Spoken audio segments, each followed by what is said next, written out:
There is one night I still remember with surprising clarity. I was sitting on the bathroom floor, not because something dramatic had happened, but because the cool tiles somehow made me feel grounded in that moment. My phone was in my hand, and I was scrolling through months of conversations. For the first time, I stopped trying to explain everything away and simply looked at the pattern in front of me. Every conversation had started because of me. Every single one. I had been the one breaking the silence, sending the message, checking in, following up, offering warmth, and doing everything I could to keep the connection alive. Seeing all those conversations together made something inside me change. It wasn't exactly sadness. It felt heavier than sadness. It felt like mourning the realization that underneath all my effort was a quiet hope that if I continued showing up long enough, eventually they would turn around and choose to show up for me too. I had convinced myself that consistency would eventually unlock something inside them. Maybe if I loved them patiently enough, communicated gently enough, and stayed available without asking for too much, something would eventually shift. Maybe one day they would become the person who reached out first, noticed when I was gone, felt the distance, and wanted to close it. That kind of hope can become incredibly powerful because it makes you believe your next action might finally create the response you've been waiting for. But after living through this dynamic myself and listening to so many similar experiences, I started realizing that we may be asking ourselves the wrong question. We keep asking what message will make an avoidant person initiate, what behavior will make them miss us, or what approach will finally persuade them to come closer. Those questions make sense because when someone pulls away, your mind naturally searches for both an explanation and a solution. You begin believing there must be some perfect combination of words, timing, patience, affection, distance, or silence that will eventually produce the reaction you want. But look closely at what is happening underneath those questions. You are still putting yourself in the position of managing someone else's behavior. You are searching for the perfect strategy that will make another person move toward you. And that can keep you trapped inside the same exhausting cycle. Instead of asking what you need, you keep studying what they need. Instead of noticing what the relationship is actually giving you, you calculate what you should do next. Eventually, the question has to change. It becomes less about how to make them reach for you, and more about understanding why you keep waiting for someone who isn't reaching. Stay with me here, because this shift in perspective can change everything. Attachment research gives us something important to consider at this point. Certain patterns associated with avoidant attachment are often described as deactivating strategies. These are psychological responses that can help a person suppress attachment needs, reduce emotional dependence, and create distance when intimacy starts feeling uncomfortable. The important part is that these reactions are not always deliberate choices. When an avoidantly attached person's attachment system becomes activated, closeness itself can begin to feel threatening. The more emotionally important the relationship becomes, the stronger their instinct to create distance may become. From the outside, this can be incredibly confusing. You may be offering affection, patience, understanding, and reassurance, while they seem to experience increasing closeness as something they need to escape instead of something they can simply enjoy. For many people with strong avoidant patterns, these responses may be connected to early experiences where emotional needs were not consistently welcomed, understood, or answered. A child who repeatedly learns that showing vulnerability results in dismissal, rejection, emotional unavailability, or disappointment may eventually stop expressing those needs openly. The child adapts to the environment. They learn to depend on themselves, minimize what they feel, and stop expecting comfort from others. What once helped them survive or function in an emotionally difficult environment can later become an automatic pattern in relationships. That does not mean every avoidant person experienced the same childhood, and it certainly does not mean attachment patterns have one simple explanation.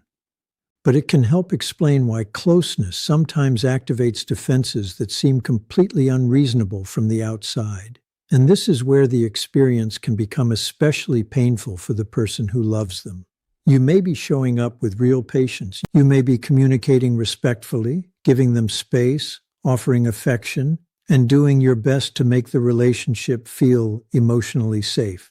Yet their internal system may not experience all that warmth as simple safety.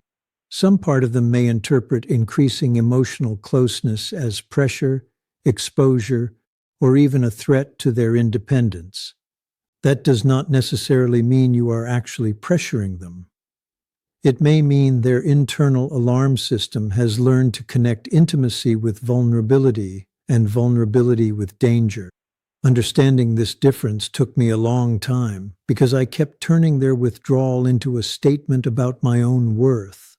I thought their distance meant I wasn't loving them the right way. I thought I needed to become more patient, more understanding, less demanding, or somehow easier to love. Eventually, I began realizing that another person's defense mechanism is not automatically a measurement of the value, depth, or quality of your love. But there is another part of this story that matters just as much, and that is time. What happens over time isn't only about what the avoidant person is doing. Something is also changing inside you. There is a progression, and somewhere within that progression, the entire dynamic can begin to shift. Most people search for that turning point in the avoidant person's behavior. They wait for the message, the confession, the sudden realization, or the moment when the other person finally becomes emotionally available. But the deeper turning point often begins somewhere completely different. It begins when you stop arranging your behavior around trying to produce a specific response from them. To understand why that matters, we need to look at the first stage. I think of it as the performance stage. The performance stage is where you begin shaping yourself around another person's emotional limitations. Maybe you are already living through this stage, or perhaps you've experienced it before and somehow keep returning to it. You become extremely observant. You learn their patterns, memorize their moods, notice how long they normally take to reply, and start calculating how much closeness might feel like too much. You become gentler, more accommodating, and increasingly careful about how you communicate your needs. You tell yourself that you are simply trying to understand them better. You begin researching avoidant attachment, watching videos about emotional regulation, learning about nervous system responses, and studying relationship patterns. None of that is necessarily bad. Understanding psychology can be valuable. The problem starts when knowledge becomes another way of constantly adjusting yourself so the other person never has to experience discomfort. You begin measuring every interaction before it even happens. Should I text first? Should I wait? Was that message too emotional? Did I give them too much attention? Should I pull back now? Maybe I should give them more space. Maybe I should act less interested. Maybe if I stop asking questions, they will naturally come closer. Slowly, without even noticing it, the relationship stops being something you simply experience and starts becoming something you manage. You are no longer just connecting with another person. You are monitoring, calculating, adapting, and trying to predict what will happen next. And when every interaction becomes a strategy, you can lose sight of the most important question of all. Is this relationship actually meeting you where you are? Your attention slowly shifts away from your own emotional experience and toward constantly watching theirs. You begin treating their comfort as the main condition that decides whether the connection can survive. Because you are always adjusting yourself, you may even start believing that you are becoming more patient, mature, or skilled at relationships. But underneath that appearance of patience, something else may be developing. You may be learning to quiet yourself so completely that you can no longer tell the difference between genuinely understanding another person and completely abandoning your own needs. That is why the performance stage can become incredibly draining. You are not simply caring about someone. You are repeatedly trying to calculate the safest version of yourself for them. You measure your words, your timing, your emotional intensity, and even the expectations you allow yourself to have. You become afraid that asking for too much will make them disappear, while asking for too little leaves you emotionally empty. So you compromise again. You wait another day. You send another gentle message. You tell yourself they are probably overwhelmed. You explain their silence through everything you have learned about their emotional patterns. Eventually, understanding their behavior becomes easier than facing what that behavior is actually doing to you. And that is where the trap begins. You can become so committed to understanding why someone acts the way they do that you completely forget to ask whether the relationship, in its current form, is truly giving you what you need.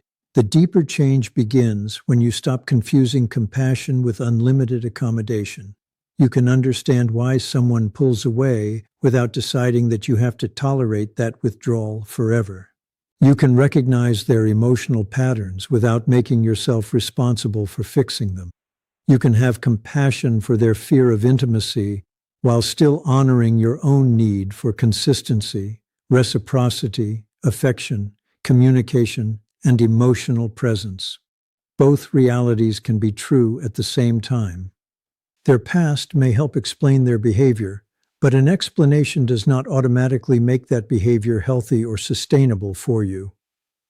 Once you begin seeing that difference clearly, your attention starts moving away from the question of how to make an avoidant person choose you and toward a far more important question: what kind of relationship am I actually willing to participate in? And what changes when you stop performing for someone's emotional availability? This is where the real turning point begins. It does not happen because you discover the perfect message. It does not happen because you master the perfect amount of distance. And it does not happen because you finally discover some secret way to make another person afraid of losing you.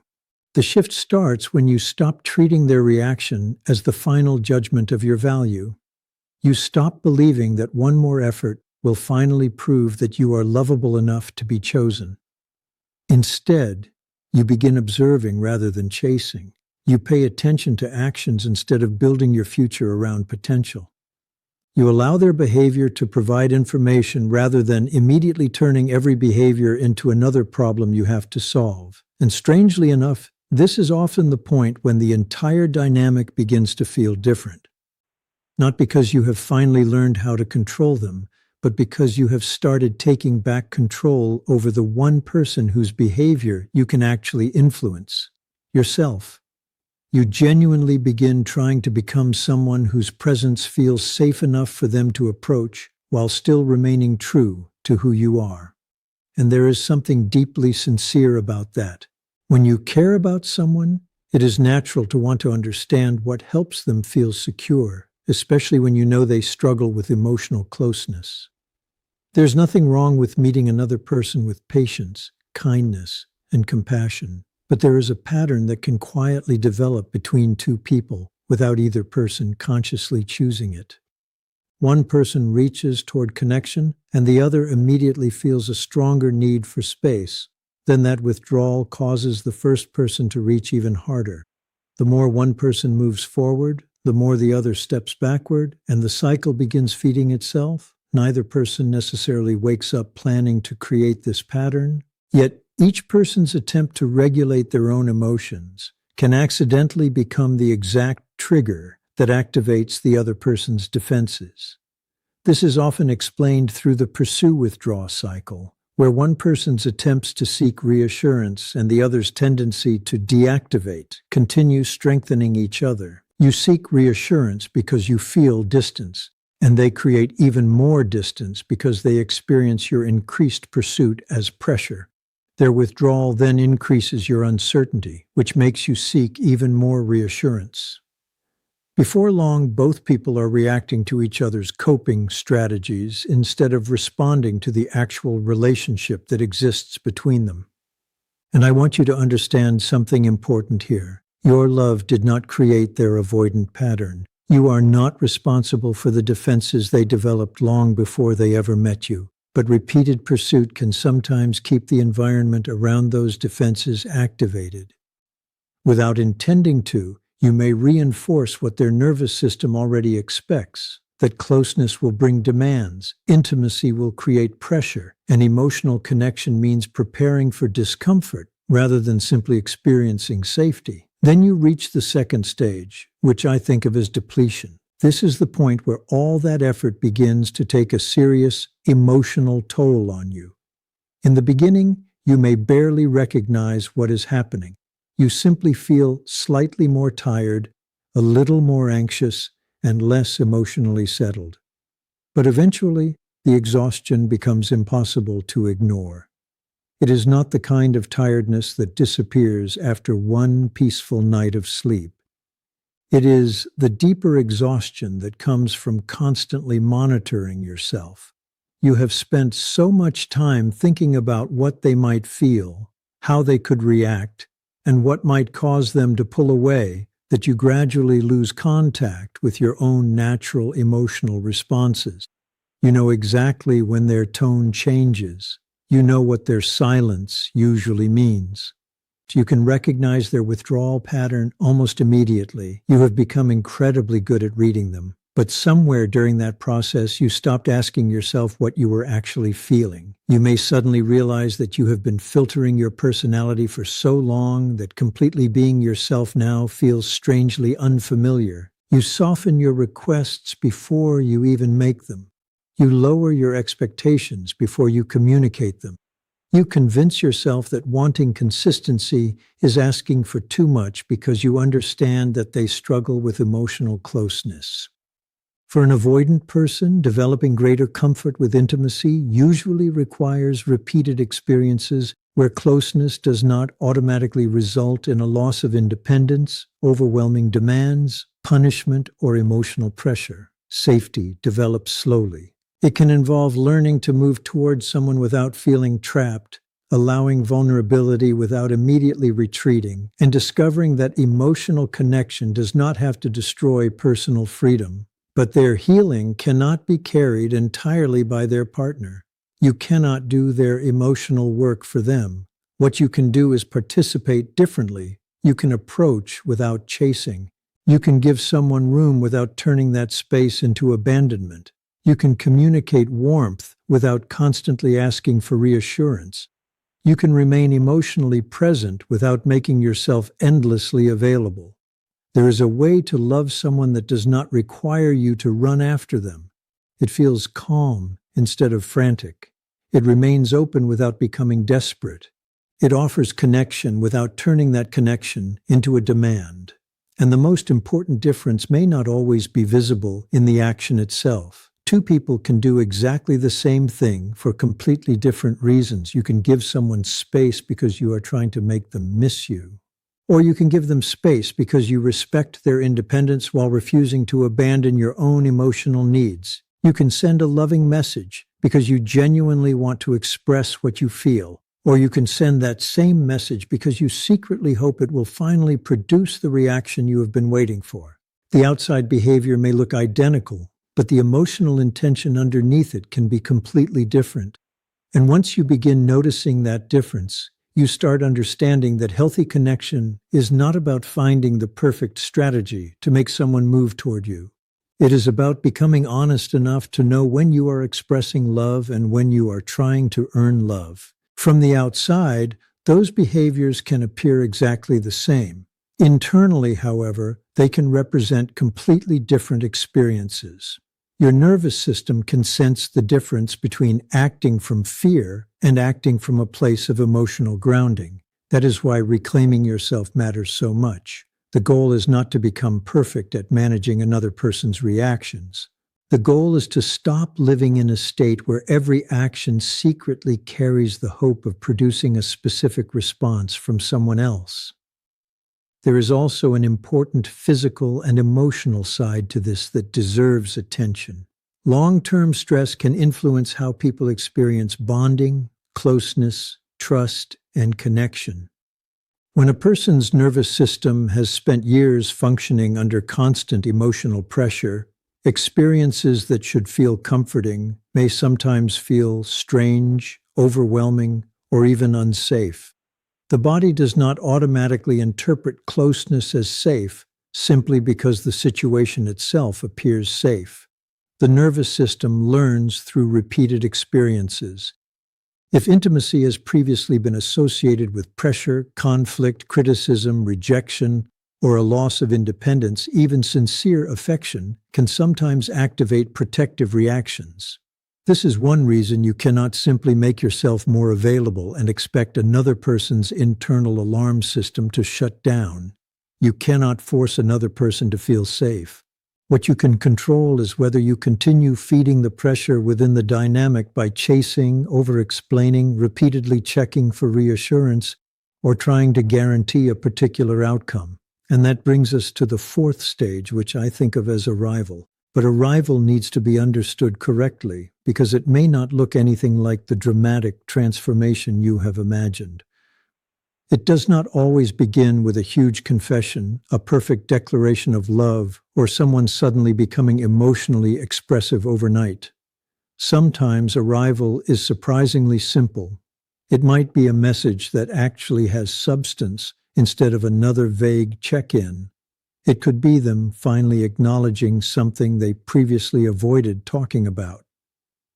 It might be an apology that does not hide behind excuses.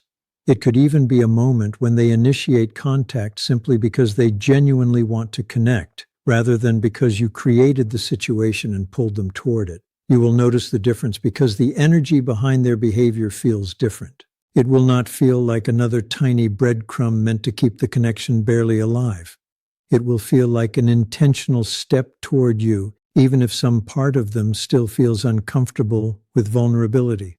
And that distinction is incredibly important. Genuine movement toward intimacy does not require fear to disappear completely. An avoidant person can still feel nervous about getting close and choose to move closer anyway. They may still need personal space sometimes. They may still have moments when old defenses return. The difference is that they begin taking responsibility for what happens after those feelings appear. They stop making you carry the entire relationship alone. They begin initiating, communicating, repairing, explaining, and participating. Their behavior starts showing that connection is becoming something they are willing to actively create instead of something they simply receive after you do all the emotional work. Arrival is not perfection. It is reciprocity. It is the point where you no longer have to manufacture every opportunity for connection because the other person has started creating some of those opportunities too. What is often described as earned secure attachment is essentially the development of healthier relationship patterns through repeated intentional experiences of trust, safety, consistency, and emotional responsibility. Someone who has spent years depending on avoidant defenses can gradually learn a different way of relating when they actively participate in that process. With time, they may become more comfortable saying something is bothering them instead of disappearing. They may become willing to ask what you mean rather than immediately assuming criticism or rejection. They may learn to express what they actually feel without preparing themselves for humiliation, conflict, punishment, or abandonment. These changes are possible. People can learn more secure ways of connecting. But there is one boundary here that matters enormously. Another person cannot create that transformation for them. You can offer kindness, patience, understanding, respect, and emotional safety. But you cannot force someone to choose the inner work required to become more secure. And I want you to hear this next part without turning it into another reason to blame yourself. If someone with avoidant tendencies has not been initiating contact, that does not automatically mean you were not lovable enough. It does not mean you said the wrong thing, cared too much, cared too little, gave them too much space, gave them too little space, or failed to become the perfect partner for their emotional system. You could have been patient, emotionally mature, compassionate, understanding, and deeply loving, and they could still struggle to move toward you. Some avoidant people genuinely care about the people they become attached to. Their difficulty is not always a lack of emotion. Sometimes the real struggle is their ability to tolerate, communicate, and express those emotions inside a close relationship. That internal conflict belongs to them. Their emotional defenses, fears, habits, and willingness to confront those patterns are part of their own personal journey. You can walk beside someone, but you cannot walk their path for them. This is why the most meaningful work is not learning another trick for getting them to reach out. It is not finding the perfect message, becoming more mysterious, calculating the ideal amount of silence, or figuring out exactly how much affection they can tolerate before they retreat. The deeper work is creating a life that remains meaningful and fulfilling, even if they never move toward you in the way you once hoped they would. And I do not mean that as some cold lesson about simply becoming independent and pretending you do not care.